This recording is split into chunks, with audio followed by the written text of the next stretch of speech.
Today, I'm sitting here with Chace Barber, and we're going to give you a little bit about No, that's good. That's good. bloopers. History of Edison Motors. We are going to give you the history of Edison Motors here today. Are you serious? Oh, fuck, we're doing it again. No, that one's good. That one's Okay. good. So now that we broke the ice, why don't you go into what is your role at Edison Motors? Yes, I'm CEO and co-founder of Edison Motors with Eric Little. And how did you get to that point? What's your backstory? Where did you come from? Well, I come from a trucking background, so I knew right from kindergarten that I was going to be a truck driver. That's what I wanted. Like, I wanted to be a truck driver all through high school, wanted to drive truck. That's what I wanted to do in my career. You're not a first generation trucker. It's your family was truckers before that, correct? Yes, yeah, I have quite a background of truck drivers. From my great-grandfather, who used to run mule trains from Hope on the Brigade Trails over towards the Tulameen. He ran mule trains and up into Upper Nicola outside of Merritt. My grandpa was a logger. He drove logging truck, and one of my earliest memories is riding in the passenger seat of his truck in the snowplow, heading out to plow snow. So where did your trucking career start? Yeah, I started as soon as I could after high school. I still had my N and a little single axle snowplow, put my new driver sticker on the back of the snowplow, and as soon as I could turn 19, I went in, got my class 1, and then I was driving truck after that. So you got your turn 19, got rid of your N, and you got into a snowplow? What class was that? Class 6? I had my class 5 with the snowplow. Once I got my class 1, as soon as I turned 19, I wanted to see North America, and I was going to be a long-haul trucker. That's what I wanted to do. And, yeah, turns out the States won't let you in until you're 21. So that kiboshed that plan for into the States, but I went all across Canada. I drove all the way out to New Brunswick from Vancouver. I've driven all the way up to Inuvik, Northwest Territories. I hauled on the ice roads I've been actually drove truck up into Lupin Mine, up in Nunavut. So I have been to every single Canadian province and territory except PEI. That doesn't count because it's too small. But you now run a couple successful businesses, and most truck drivers don't necessarily have the business mind. How did you acquire that skill? Has it always been truck driving you've done? Or? Okay, so I wanted to be an owner-operator, and I was like 20 years old, 21 years old, somewhere in there. Been driving truck for 2 years. And I failed as an owner-operator my very first time. And I knew I wanted to have a trucking company and have all these trucks and irons, and I loved owning trucks, and I bought a truck that was a little too new. It had a few breakdowns that were more expensive than I thought starting out. I didn't really plan on those extended costs. And then that 2008 financial collapse hit, and the trucking market dried up, and so I made enough money that I was able to get rid of the truck without owing anything, and I kind of just basically broke even, had a little bit of extra money in my pocket, and I thought, you know what? If I'm going to do the trucking thing, I'm going to go to the university. And my mom was pushing me to go to university. Go to university. You don't need to be a long-haul truck driver or being a truck driver your whole life. And I thought, okay, I'll go, and we're talking. I think it was January, and I'm like, okay, I'll go next September. So I went and started hauling logs, and that's what I helped use to pay for, saved up, go to school. I'm like, okay, I'm going to save up my money. I'm going to go to university. I'm going to learn all I can about running a business, do this smart, and figure out how to exactly do it. Except when I went to university, they said my grades in high school I was too dumb to do business. That's straight up. They're like, yeah, your grades suck, Chace. You're not, I don't think you can handle, like, why don't you go for an arts degree? How did you end up doing? Did you throw that back on your face? Yeah. So I found out that economics was in the arts program. And I'm like, oh, I really like economics and how the economy works and all that. I'm going to go study economics. And if I take economics, you can take way more business electives as an econ major. So I can take all the business programs I want. And just out of pure spite, I think, of the counselor being like, I don't think you're smart enough to do business, took heavy calculus courses, and I ended up with like a straight A 4.0 GPA for my entire university career. So when you graduated with a 4.0 from university, it's funny to me, or what were the dots to connect to get you back in the driver's seat? Okay, so I put myself through university by driving truck in the summer. That's what I did. And I went out rig moving one summer, winch tractor, and I made $50,000 in 4 months of university, or 4 months of summer break during university. Made $50,000 to go back to school with my trucking trade. With all that, with that pure 4.0 GPA, 4 years of university, I kept second place in the Bank of Canada economic forecasting competition. I was a president of the economics club, and even after that, I got second place. I got offered a job at the Bank of Canada in Ottawa. And it was $45,000 a year starting salary. To live in Ottawa was $45,000 a year starting salary after university, and I made more in 4 months driving a truck. And Eric had been a good friend of mine, and we had talked, and we were like, he was in the same thing with his background in accounting, and wasn't really what he was super passionate about. He wanted to have a business that do some energy, construction, that sort of thing. We said, you know what? Screw it. We made more money as a truck driver. Let's start up a trucking company. You actually met Eric in school, did you not? Yeah, the beginning of my 4th year of university. Once I got back from England, I met Eric. And you met your business partner in your business class. That's pretty awesome. Actually, I met him at Tim Hortons. He was working at Tim Hortons. I could grab coffee every morning. And every morning I'd grab coffee, we'd just start bullshitting more and more. And how did you go from meeting Eric and realizing that you make more money driving truck to going into business with Eric, and what was it that you guys did? Okay, so we put together the last of our student loans and the money we had, and we had about $10,000 left between both of us. So I found a truck that a guy was willing to sell us, truck and trailer, for $4,000, and we spent $6,000 fixing it up.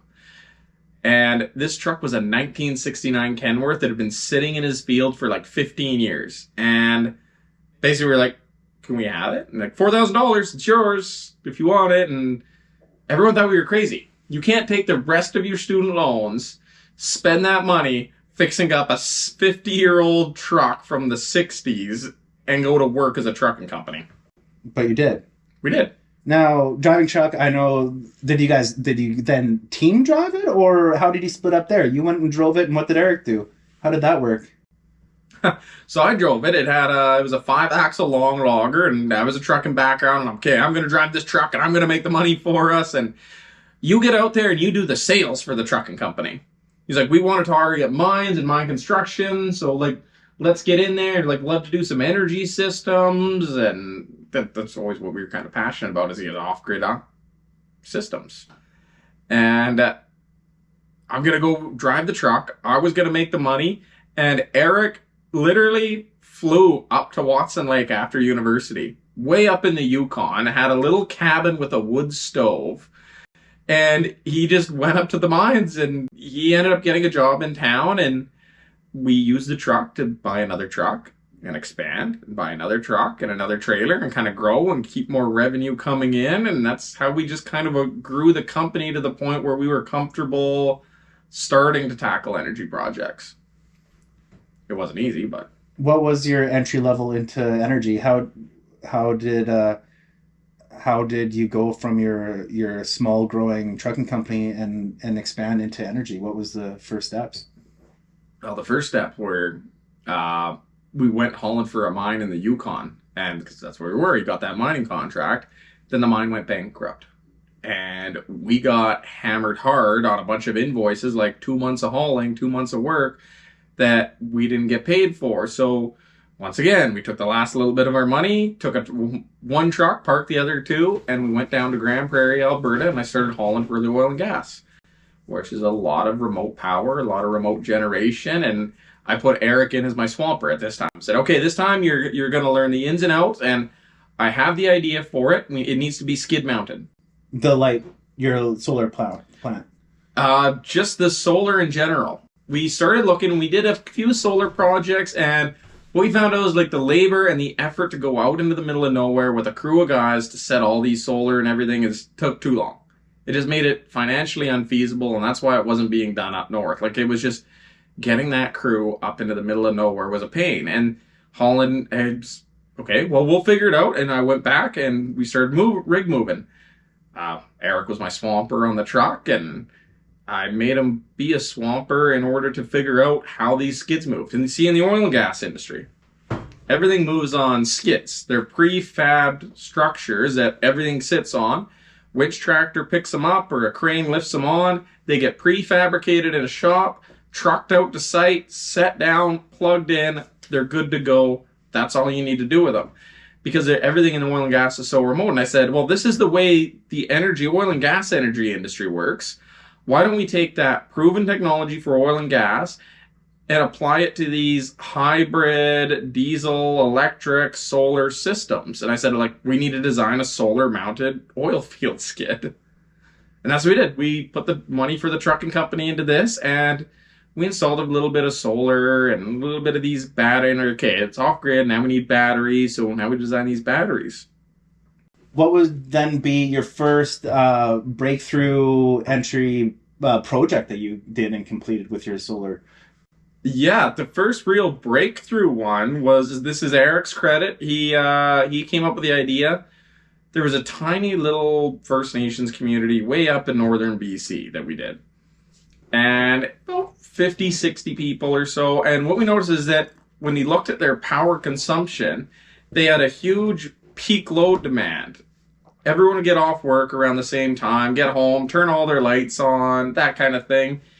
And they ran a 90 kilowatt hour generator to meet that peak load. But they ran it full time all the time. And you're like, well, that load only exists for like an hour or two a day. The baseline load was only like 20, 25. So what we did was we went in, downsized it to a 35 kilowatt generator. So it can still handle a little bit of peak in that. But the battery, we went up there with a big battery bank, and that took that peak load demand.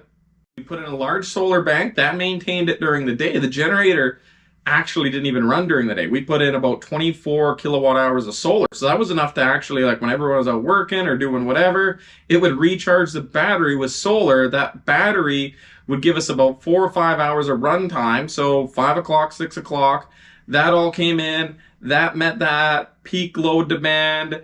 It then trailed off a little bit of solar, and then when the batteries hit about 40% of their energy reserve, the generator would auto start, recharge the batteries, run for a few hours, and then shut off again, let the batteries do their thing to maintain it all night. So what you have is you went from running a 90 kilowatt hour generator 24/7 to running this 35 kilowatt hour generator 25, 30% of the time. We ended up billing them $140,000 to do the system, and they saved about $85,000 in fuel in the first year. So a year and a half payback. That's on buying a new generator, solar, batteries, installed, everything said and done, paid itself off in a year and a half of the fuel savings. Plus, there was a couple other nice benefits. Is that one of the guys said, like, it was the first time that that reserve had been quiet since he was a kid. They'd just gotten so used to listening to this generator in the background constantly, an old Deuce diesel just all day in the background. Now it was quiet during the day, quiet in the evenings. Northern BC in the summertime when they had tons of solar, you could sit out in the lawn. You didn't have to listen to any generator, nothing. It was just pure quiet. The bears started coming back. The deer started coming back. The birds weren't as scared. The wildlife regrew. It was just a much more peaceful thing for the community, and they saved a lot of money doing it. So that was really our big breakthrough into that diesel electric. You proved that you could do it. You learned lessons from it, I'd imagine. And did that take off, or was it a slow build? You did some other projects? How do you go from the generator to the battery to the solar? How did it take off? Yeah, it was slow. People were skeptical. They wanted to see that first data for that first year and a half. You build a system, you're like, let's do another one. They're like, hold on, let's see if the data works. Let's see if your thing was right. It was. And in that year and a half, we we grew that truck company. I think we had our fourth truck, and we had an issue with one of our mechanics. Do we go into that? Probably not. No, I think so. I think so. Yeah, especially this one, we fired him for selling cocaine at work. He then got arrested by the cops for selling cocaine.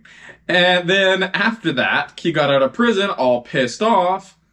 And to get back at us for firing him, and I guess while he was in prison, his girlfriend was sleeping with somebody else. And he kept one of our spare keys to my bed truck. And he took the bed truck, smashed up the other trucks in the yard, wrecked a bunch of stuff in the yard, and then drove it into the building where his girlfriend worked after going on a joyride through the middle of town, leaving destruction behind him. That must have been crippling to your company. Where'd you go from there? Did you pack up? I'd imagine. Well, luckily Old Blue wasn't in the yard. Old Blue was parked at our house. Old Blue's at 1969. So that Old Blue was okay. Good. Perfect. And we sat down. We had, obviously, the insurance money for the trucks. It was deemed not at fault for obvious reasons. The truck was parked. It was locked. There's nothing we could do.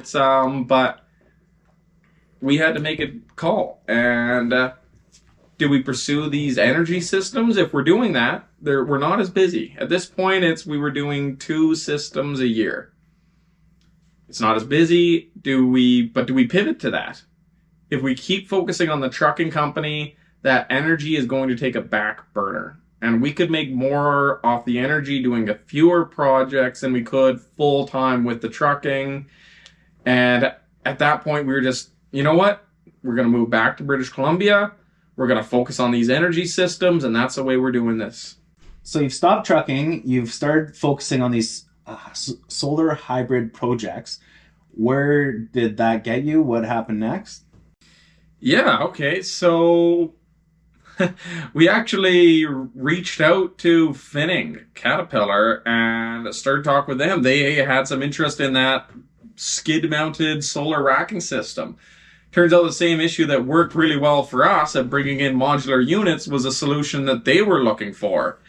They wanted something that they could deploy like that because they were tired. It was a pain to find solar installers, and a lot of their projects were remote mine projects way up in northern Canada, and then you got to find the solar installers and then do the ground racking. Now there's another environmental assessment to go on to make permanent alterations where the skid mount could just be deployed. So we entered into like this licensing contractor agreement, like, okay, you can use our skids, you can put it in the models, we'll install it for you, but we want to be your contractors. We want to build it, we want to install it. It can be a CAT project. We'll use the Caterpillar brand solar panels, and that's how we'll get that ball rolling. You went from there, and you're now doing light towers.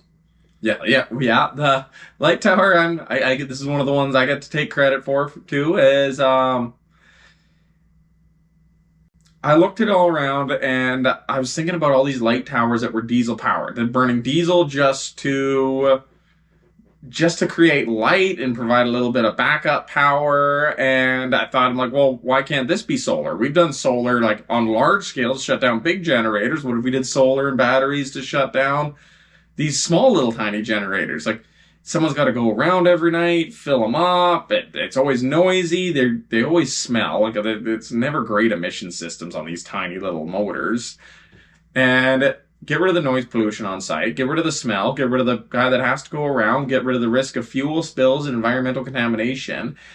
And I sat down one day, and I was sitting there with Eric, and I'm like, this will work, trust me. And I flipped over the back of this pizza box or the pizza we had the night before, grabbed a Sharpie, and I just started drawing on this pizza box. I'm like, this is how it's got to be. This is the way to jam the most amount of solar, because I looked at the competition, and there wasn't enough solar to make 100% solar work. So I'm like, this is the way to jam as much solar as we possibly can onto a trailer with the batteries.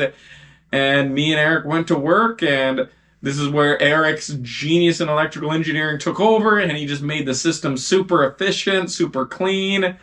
And we're like, hey, Kat, you know how you like those other solar things we had? What about this solar light tower trailer? And Kat loved it. It was great. And it was a piece of shit when we started. But we improved it and we prototyped it with them. And it went out and got customer feedback. It was like a 1.5-year process. And it turned it into this rough concept to this really clean, sleek unit that we're now sending all over Western Canada. You are Finning's main solar distributors, main solar supplier. What would you say? Only solar distributor supplier, from as far as I know. We are there. We are Finning Caterpillar's solar part of it. That is a huge accomplishment, and that is a huge, great people to be working with. Oh, fantastic! They really their patience was fantastic as we were developing this project. Like the first prototype was very much a first prototype. It was to what Carl is to Edison Motors, to what this new one we're building is that everyone gets better. The parts get more compact. We can get rid of redundancies, streamline it, make it more efficiently, work more efficiently, build it cheaper. And yeah, we ended up even getting a factory in China that prefabricates our trailers now. Like we got it all modular to the point where they can pre-weld all the steel, paint it, we assemble it, we bolt it together, we put in all our wiring, our batteries, and we just connect everything up and then ship it out the door. That's the level we've gotten to in 2 years. You learned your lessons, you fine-tuned it, you are becoming masters of your craft, and you are now combining your solar expertise, your electrical background that you've now created into trucks. Yeah, and it really came after we did a hybrid project like that one up north when I was actually driving back and I was thinking about it in this truck, and me and Eric had talked about an electric truck for the last 5-6 years. We had talked about an electric truck when we were just purely even just a trucking company. We talked about electric truck. I'm like, it makes sense for logging. You're going up the hill empty in BC. You come down loaded. The regenerative braking rebuilds the power to go back up. I'm like, that's the best use case for a piece of logging equipment is to make it electric. And we reserved a Tesla Semi. About 5.5 years ago when they did their big press reveal. During their press reveal, they had a reserve option on their live link on their website, and we reserved it. And it was like $25,000 US to put down. We put our money down. I'm like, okay, I'm in on board this new technology. I want to see what this electric truck can do. Let's do it. And they didn't do it. They did not. So you decided to do it yourself. Yeah. After 4.5 years, I'm like, okay, you still aren't producing the trucks. Give me my money back. And I'm going to build my own truck. And that's where I announced it on social media. We called it Edison Motors. Stealing Tesla's idea. A historical joke. A historical joke about Thomas Edison stealing Nikola Tesla's idea. In no way related to... Nope, had nothing to do with Tesla Motors and the fact that we were annoyed at him. Nothing to do with that at all. Just purely Thomas Edison and Nikola Tesla. But yeah, we thought, well, how would we do it? And we've been thinking for the last year before even starting it is that, well, we do these hybrid projects. And it was when I was really driving back down south and I was thinking, I was in Old Blue, that 1960s truck. And I was thinking how do we do it? It's very similar to these communities that we've done. Large peak load demand. Takes a ton of power to build that initial inertia. Once you're rolling, doesn't take much power.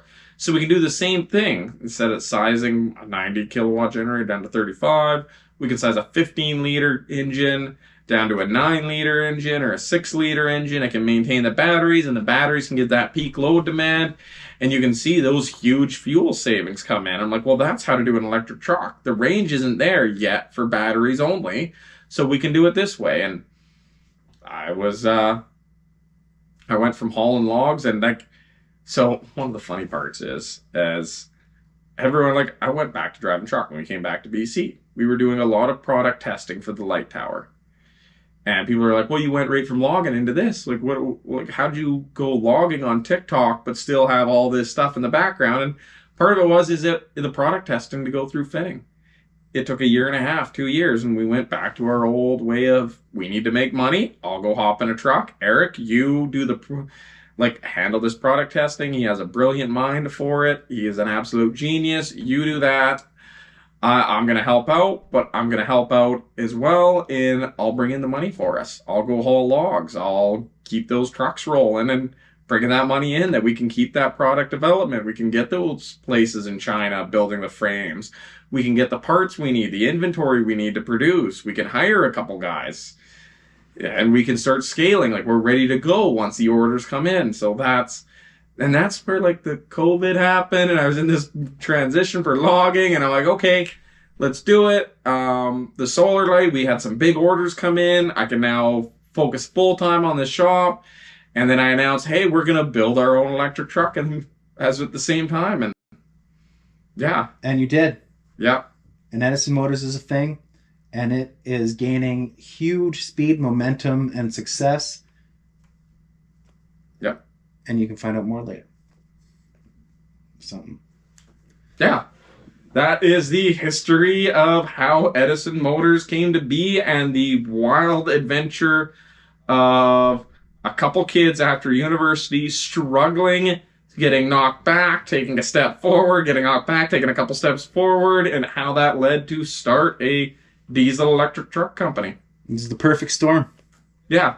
Where else would you actually get truck drivers mixed with electrical power systems, builders, constructors in this weird hybrid technology space? Like, we figured, well, we restore classic trucks. Should have mentioned that we had enough of those new trucks causing us issues that we grew the part with fitting by buying a couple more older trucks again. We rebuilt those trucks, but we built our own trucks in order to haul our stuff, to do the power systems and the logs and whatnot. So, well, where else are you going to find somebody that restores trucks for fun, works on trucks, has trucks, and does power systems and diesel electric systems? It was this perfect storm, and we thought, well, if we don't do it, nobody is. That could be a good ending. Cut. All right. That was good. Good. That was good.